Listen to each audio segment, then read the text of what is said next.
So welcome everyone. Welcome to this morning's Ask Me Anything session. I am so excited for this session. I've been really looking forward to it, having had a chat with Janice about what she was planning to do this morning. We're so excited to have the wonderful Janice B Gordon from the Customer Growth Expert joining us this morning to deliver the session. This morning, Janice has in store for all of you a power-packed session to energize your sales and your customers, and what a great way to start the year and help your business get set up for success. I've mentioned a few notes. A few of you joined a little bit later. If you can, please rename yourself, your name and business name, just so we know who's here. But enough of me talking. This is all about Janice and her session. So without further ado, I would like to pass it over to Janice. Good morning, everyone. It's fantastic to see you all. Let me just share. Oh, very strange.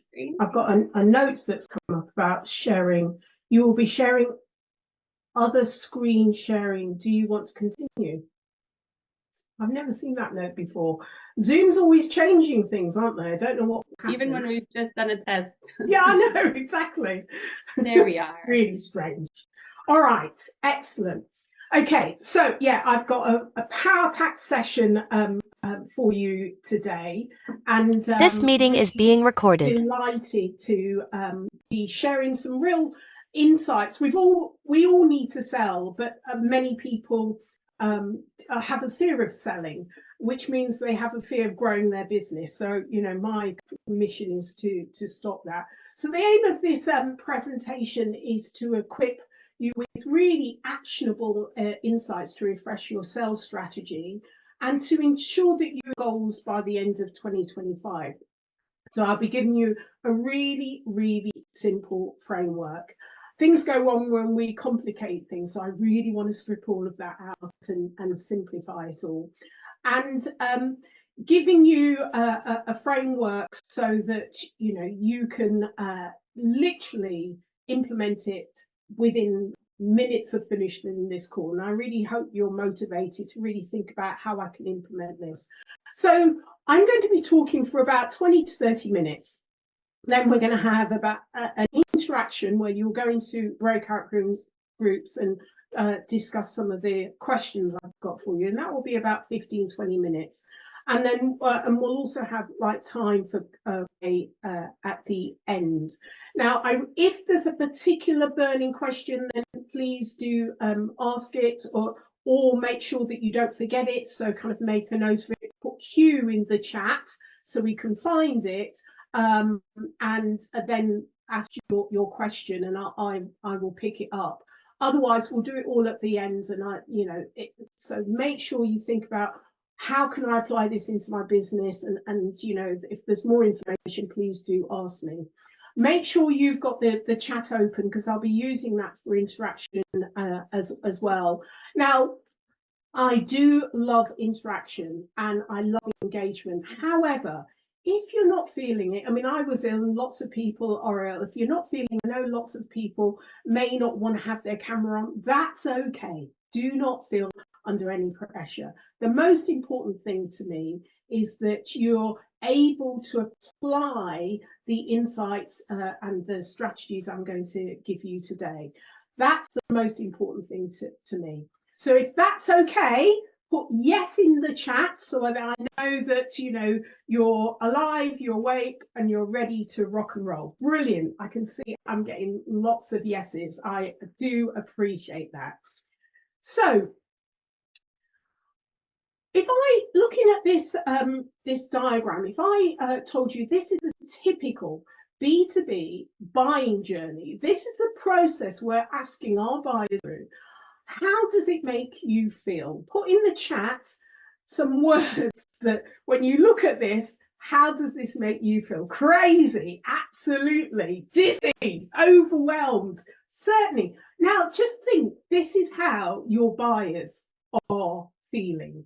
When you say, oh, there's another thing I need to do, there's another form, there's another question, they're feeling daunted, confused, for some reason your camera's not working. Hopefully we can sort that out. Ouch, absolutely.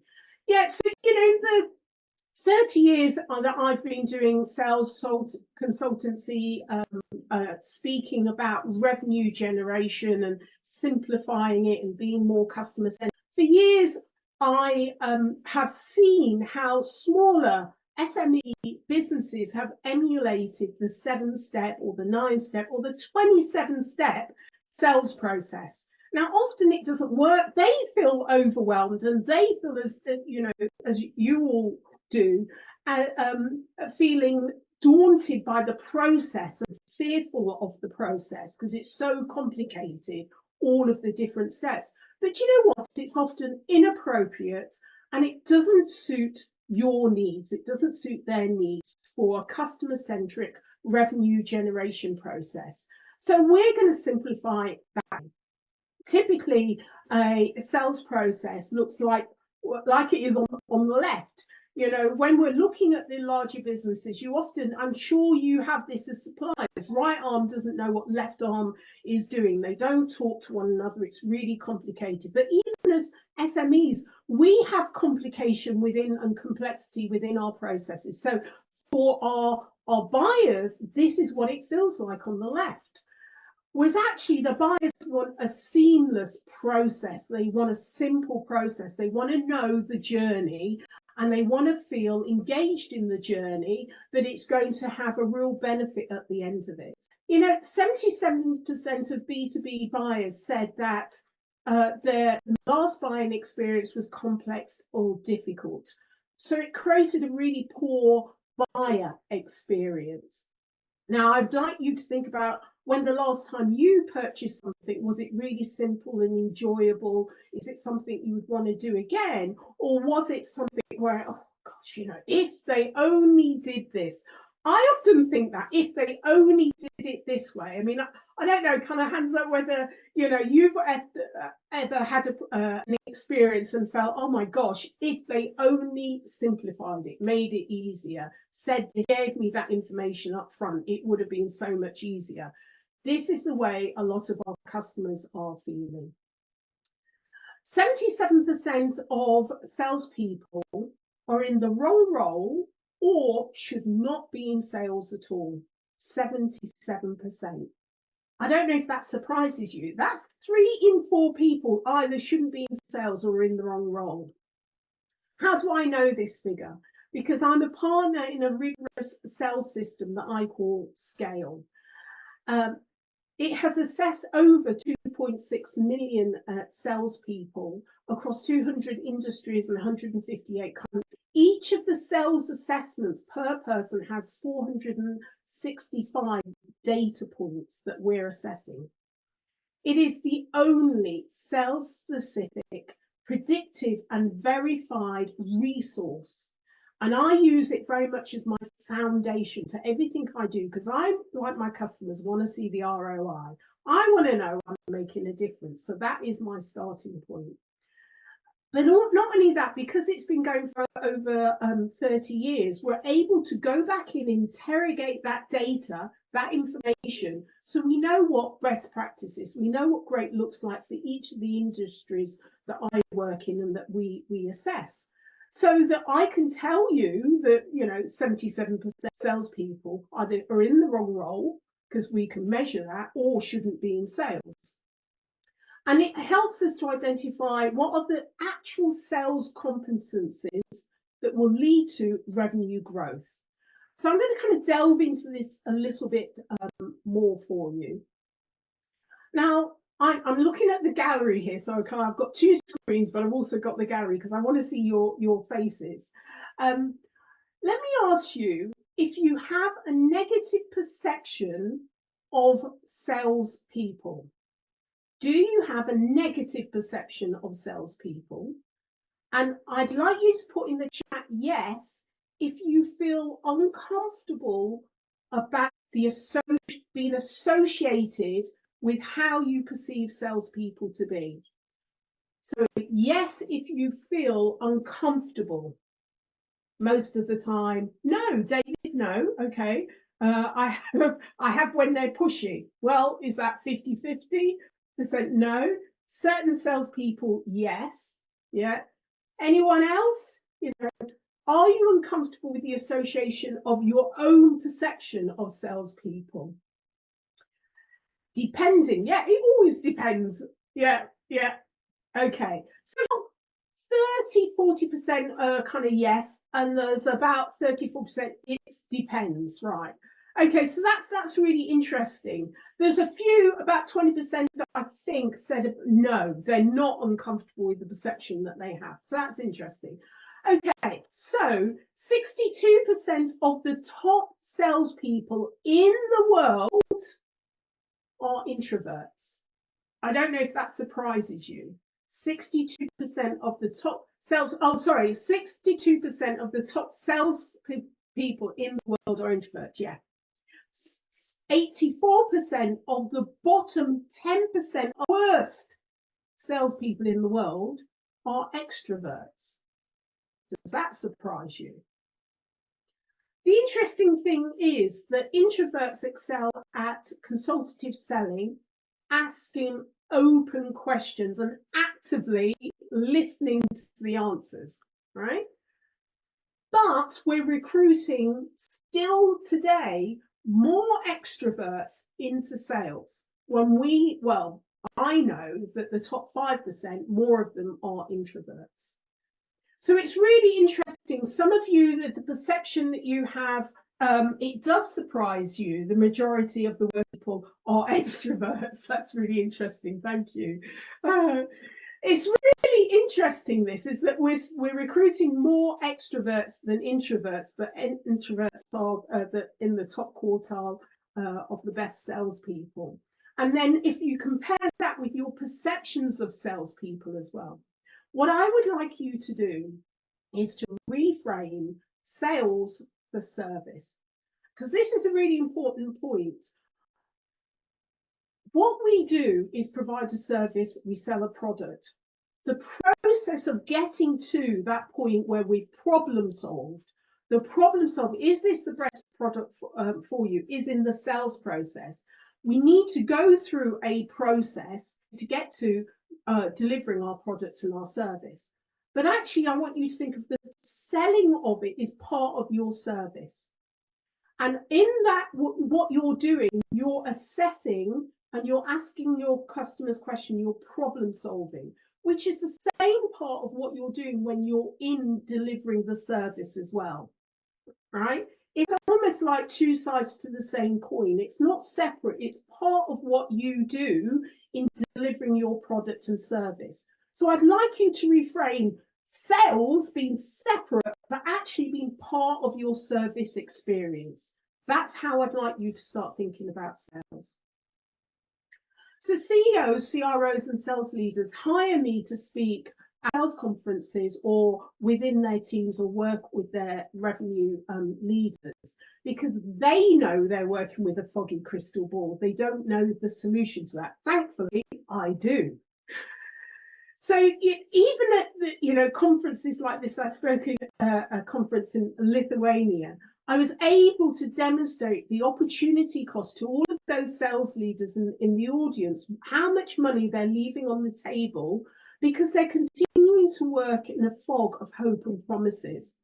This is why I use data as my foundation to the roadmap, to create a roadmap so that they know they've got the best people in the right role, they're hiring the right people, they have the right strategies to deliver on their customers' promises. So why is this relevant to you? You may have a preconceived idea of what great salespeople are, but the data is telling us a different story. It's telling us that it's you, it's you, it's you, and it's you. You're all great salespeople. And particularly when you start to reframe what sales is, because I know you're great at what you do. I know you're great at delivering your product and your service. So I absolutely know you're great at selling when you put that in part of your service delivery. Is this kind of changing your perception of what sales is. Like, let's get a few responses there. Are you to think about really this being part of what you deliver, what you do? Yeah, any nods there? Any thoughts in the chat?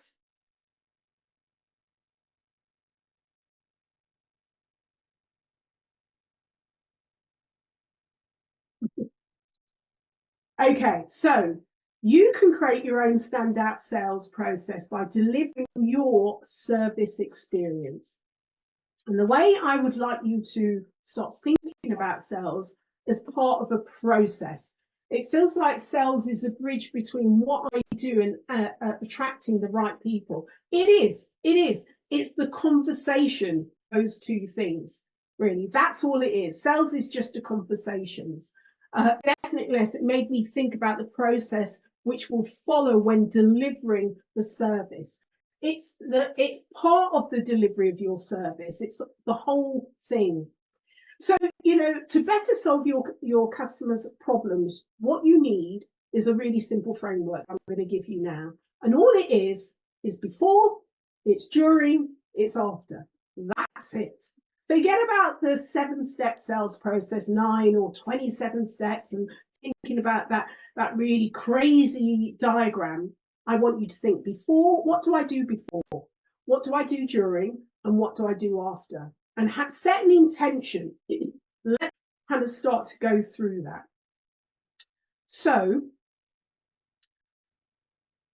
how many people here, and I'd like a figure in the chat, how often, rather, do you follow up with a potential client to get them into a discovery conversation?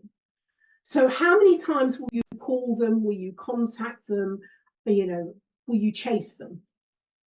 Put a number in the chat, 2 to 3. Okay, any more? How many times will you follow up with a potential client to get them in? 3, 4, 1, 2, 3, 5, 7. Okay, 1, 2, 3. Interesting. Okay, let me give you a few stats here. According to Gordon, the top quartile of sales reps connect with prospects after 8 cold calls. So they need to do 8 to get that connection. A warm call, what I mean by this, someone that's gone on your website, they've filled out an inquiry call, they've responded to something on social media. They know who you are, but they haven't got into a conversation with you. So follow up in that situation, what I call a warm call. According to Action Coach, 80% of sales requires 5 follow-up calls after the initial contact. Okay? And according to Rule of 7, suggests that a potential customer needs to see or hear your message 7 times before making a decision, whether it's a purchase decision or decision to get into a conversation, book a meeting. 7 times, see or hear it. And according to Lipsync, most sales experts recommend between 3 and 6 follow-ups within a 2-week period after the initial contact. So imagine that, 3 contacts per week. Does that look to you? 3 times in a week follow-up. Some of you said 1 or 2 initially. Yes, it seems like a lot, doesn't it? But this is what the data is telling us. Now, I would like you to start thinking about this. This is well researched how many times we need to follow up, and it's increased over the last 5 years. And this is up-to-date information. If you're not doing this, you're leaving money on the table.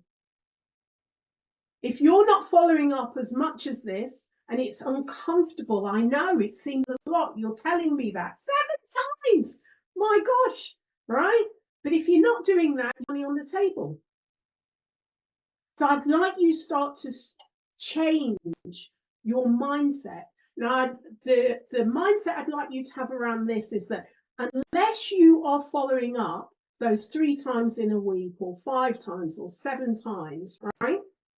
You're indicating to your potential customer that you're not interested, that you're not committed, that you've abandoned them rather than them abandoning you. That's what the information you're giving out. You're saying that this isn't really important to me. Is that the kind of service experience that you want to give your customer? I'm not going to follow through. That's exactly what you're saying. That's the message you're giving them. It's interesting, isn't it? When you reframe it in that way, they're only going to pick up when you think, oh, this person keeps following up. They're really committed. So that alone is going to change your sales success. So what's the one thing that you could do differently to ensure you will work with your customer for longer? Well, the first thing is follow up. But I'd like you to have that in your mind when we go through these 3 steps. I want you to start strong and I want you to assume longevity. Every customer, you could potentially work with them for the next 3-5 years. You know, and it's all based on what you do at the beginning, the kind of impression you create at the beginning as to whether they will continue to work with you or even want to work with you in the first place. So let's look at that before. Looking at before, this is focusing on creating a memorable first impression. What you do before a prospect meets you determines whether they will want to work with you again or work with you at all. So it's really important, that first impression. And the key strategies I'd like you to think about is redefining your ideal customer. This is a great time of year to do that. You know, revisit, is this the niche of the niche of the niche of your target audience? Is my message tailored to the niche of the niche of the niche of my target audience? You're looking for the eye of the needle in your customer. You want to make sure that message you're sending out hits them between the eyes and says to them, this is for me. This is the right message for me. So it's really, you've got to be really refine your message. It means you've got to refine your ideal customer.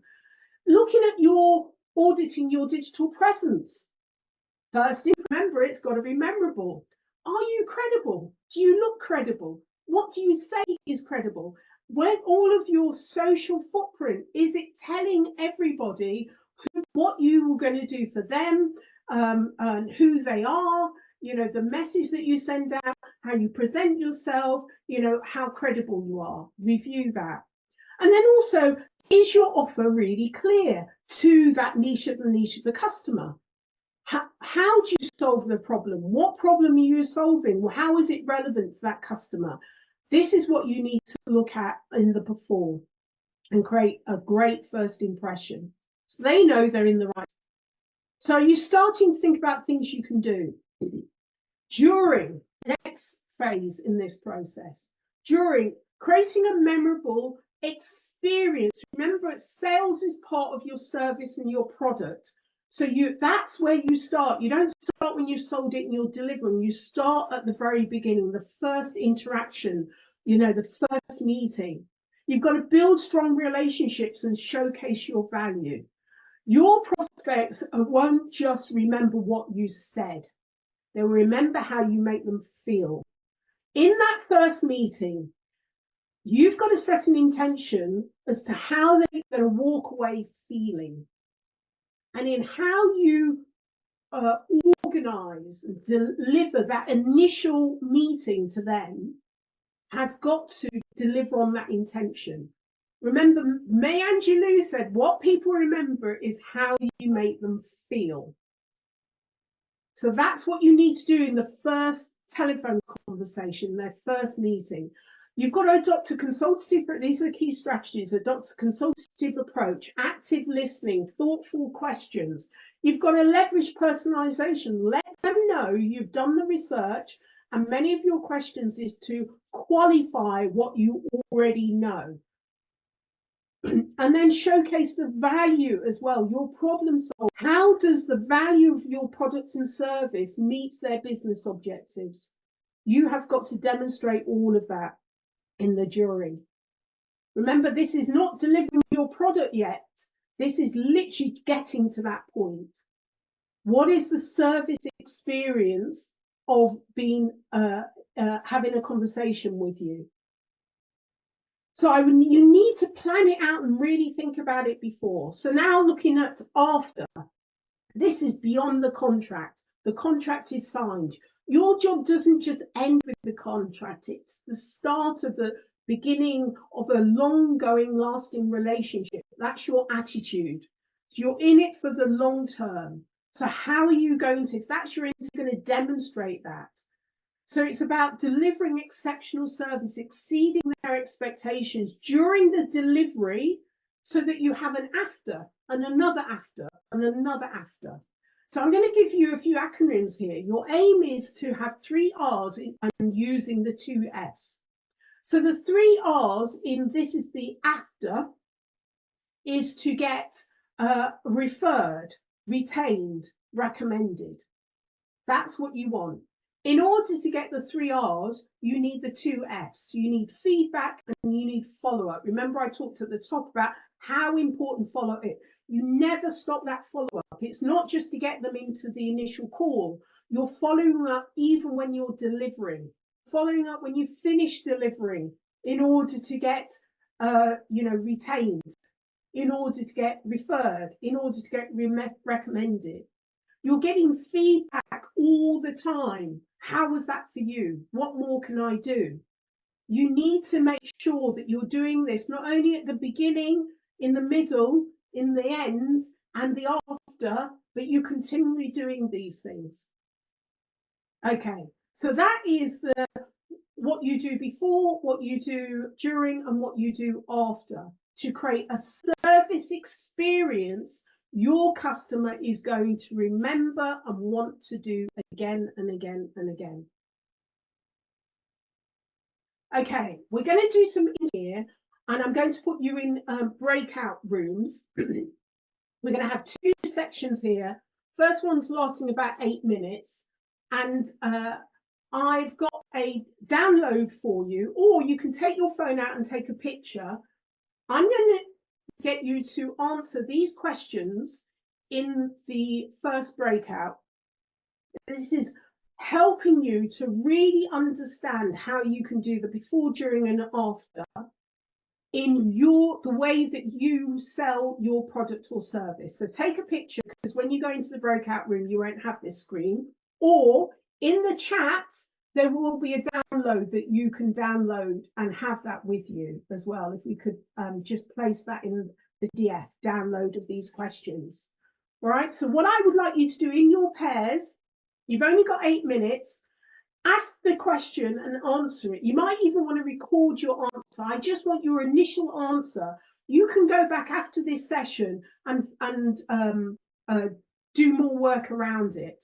But I really want you to start implementing this and think about, how do you sell now? What do I do before? How I can do it better? These questions will help you to do that. So we're going to set up the breakout rooms, put you in 8 minutes, try and get through all of these questions, make a note or record your answers, and then you can work and send it out afterwards. Are you ready? Are you up for this? Ready to rock and roll? Yeah, brilliant. Okay. 8 minutes. Just nods, was that useful going through that? Okay, yes, I'd like you to think about one thing that you're going to do different to, one thing that will either re-engage an existing prospect, one thing that you can either do at the beginning or are you going to do during. I'd like you to, because it'd be great if you could share that one thing. So start thinking about, what's the one burning thing I'm going to do now I've got some of these insights and opportunities to re-engage, to talk to really kind of like deliver an excellent service experience. Okay, so questions. I would love to have your questions. I'm thinking about a question. There are a few in the chat that I would like to just kind of cover off, because some of you may be thinking this anyway. Let me just stop sharing my screen for a second. So in the chat, you talked about I think the biggest challenge is, this is Mohammed, finding a balance between being persistent and being annoying. And there was one or two a bit like that. And I don't want you to walk away thinking, oh my gosh, 7, I'm really uncomfortable, I'm not going to do it. All right. I want you to walk away thinking, I know how to do this and do it so it's comfortable for me, so that you're not going to leave money on the table. Right. So any other questions, either, come off and ask the succinct question, or put it in the chat and I will be picking it up. So with this question, I want you to think of it's not just doing the same thing 7 times or 8 times or 3 times a week. Then it is kind of pestering that person. What it is, it's giving them an opportunity to show the variety of your experience. So it depends on what stage. Have you spoken to them, or they're quite new to you? It's a cold call. So you could, tag them into a LinkedIn message. You could say there's an article based on something in your profile. I think this article will be an interesting read to extend your argument. I do agree with you. So you're having a conversation with them based on something they've said, even if they haven't initiated that conversation. It could be an answer phone message, but when I leave answer phone message, leave value, right? Don't just say I'm calling you, you haven't called me back, or what. I know you wouldn't say that, but leave value. It's like little crumbs of value that you're leaving that's relevant to them. You want to demonstrate you're engaged with them. So you could, email, you could phone, you could LinkedIn message, you could send them an article. I tend to not initially send them all my material, because I feel a little uncomfortable. So I might have an article from, I don't know, Harvard Business Review, something that's not all me.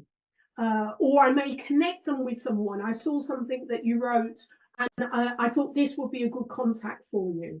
So you're not bombarding them with the 7 messages. I might do 2 or 3 over the week, but in between that, I will do other things. Does anyone else have any ideas of what you could do in time, so that you're not annoying? You're not pestering them. You're not being the perception of those pushy salespeople, but actually you are someone that is demonstrating you're really interested in helping them solve their problem. Are there any other ideas you can think of?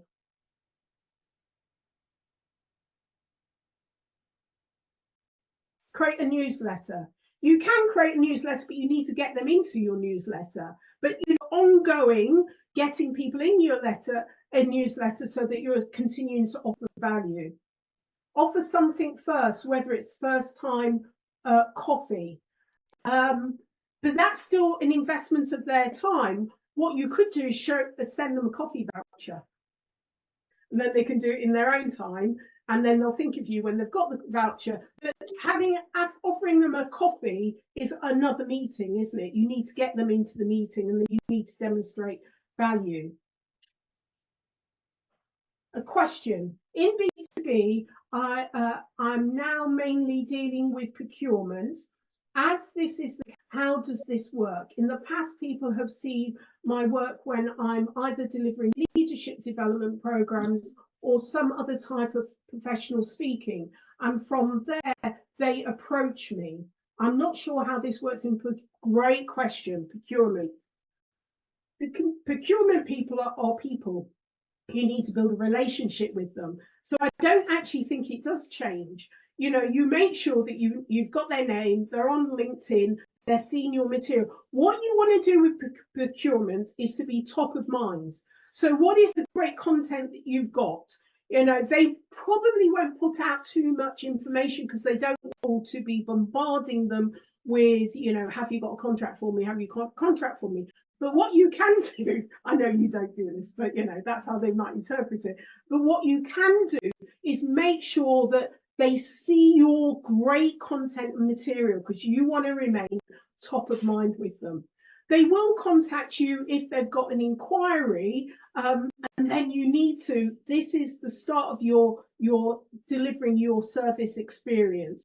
So you have got to make sure that, your footprint, your digital footprint is incredible. You've got to make sure that your service offering is absolutely offering the value that they want, and you can demonstrate that value. So I don't actually think it changed that much, but I really do think those things become even more important because they're looking for people and suppliers to work with. So you need to look amazing, and so all the material you put out looks amazing. I personally found a lot of market salespeople online from the US and Australia more open to being pitched. I like the word presented rather than pitching because it feels, you know, salesy.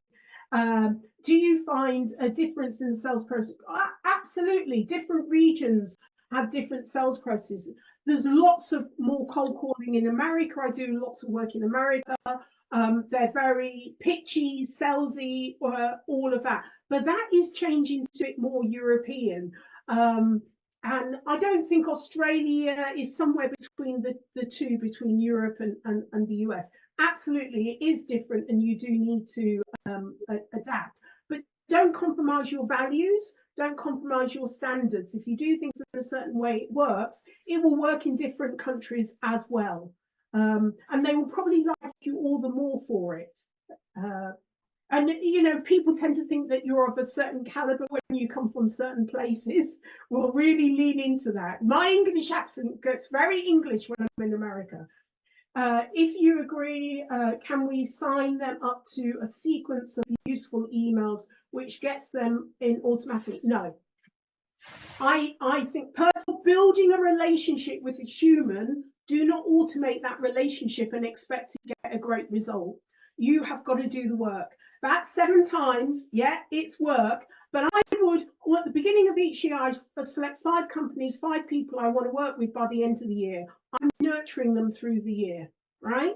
I'm really thinking about what is relevant to them, and I'm doing the work. Putting someone in your kind of like funnel and expect them to think you're an amazing person. It's got no personality in there, and it doesn't say anything about their company, what they've just posted online. No, sorry, you've got to do the work. What's happening is, most of us don't work with 1,000 people or even 100 people in a year. We might actually work with 10, 20, 50 people. We can manage that. You've got to do the work. Okay, I'm happy to stay on and ask questions. I do want to wrap up and finish on time. I'm from Hungary, and there is a laid back, and they make last long business relationship, not as pushy as over here. And if you're in America, you'd think really pushy as well. So yeah, different countries are very different. Okay. Right, what I want to do is just wrap, and I will go through, and connect with me on LinkedIn anyway, but I'll go through and make sure that I download the chat, and also go back and answer any of the questions that I may have missed. Okay, so Q&A, just 1 minute just to wrap up if you don't mind kind of hanging on. So I just wanted to recap some of the key points here.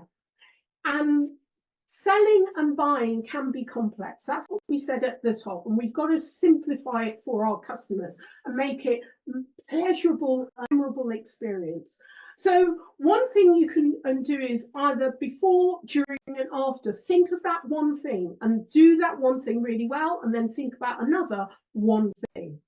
You know, before you sign the contract and after you sign the contract, to make a lasting, memorable impression on your customers. And then, you know, I would want you to think about preparation shapes perception. So you actually design it, you do it, and you deliver it. You know, the service experience that's going to excel you above what everyone else is doing. It's something you've already pre-prepared. It doesn't have to be a lot of work. You've got to create memorable impressions to build trust. You've got to be persistent. You've got to show them you're interested, and that's not 1 or 2 follow-ups. It's up to 7, but be creative when you do it. That's what creates advocacy. I think this person's really engaged with what I'm doing. Realignment of your goals with the right action keeps you on track to achieve the best results. What's the best results? You achieve your goals. So if you click, take a picture of this QR code, it gives you lots and lots of ebooks on my website, so you can read more information about revenue generation and sales. And then on the left, this is, if you're not already connected with me on LinkedIn, I have a monthly newsletter, Revenue Growth Revved Up. I do lives on a monthly basis. All of this talks about revenue growth, sales, customer experience. I also have a bi-weekly Scale Your Sales podcast. It's in the top 10 of global sales podcasts in the world. I'm on TikTok. YouTube, got lots of YouTube resource material in there as well, and workshops and so forth. So there's lots of free information available to you to really start to think about the before, during, and after. So you'll find, just put in Janice B Gordon, you'll find me all over the internet.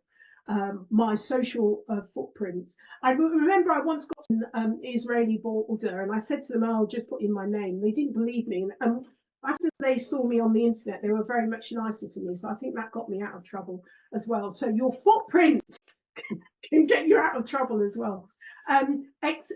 Exceptional, simple customer experiences lead to long-term, that's what I want, long-term sales success, to scale your sales, long-term relationships. So I challenge you to implement just one standout experience, either before, during, or after. So thank you so much for your engagement, and I hope there's one thing that you wrote down that you're going to be able to implement today. Thank you. Thank you so much, Janice. Thank you so much for this morning. I see some clapping over there from David, and great messages coming through the chat. Really, thank you so much for such a great session this morning. We've come away with great tips. You've helped us perhaps change the perspective that we had on sales, and you've made it really interesting as a way to think of how we could immediately improve what we're doing. And I'm really hoping that everybody who joined us today will be able to start using some of those great and useful tips today. Thank you so much, everybody, for joining us. Thank you for participating, for sharing your views. I think we're going to stop the recording there. The recording stopped. If you have any questions, please feel free to drop them in the chat. But other than that, I'm happy to close the session and just say thank you again, everyone, for joining us.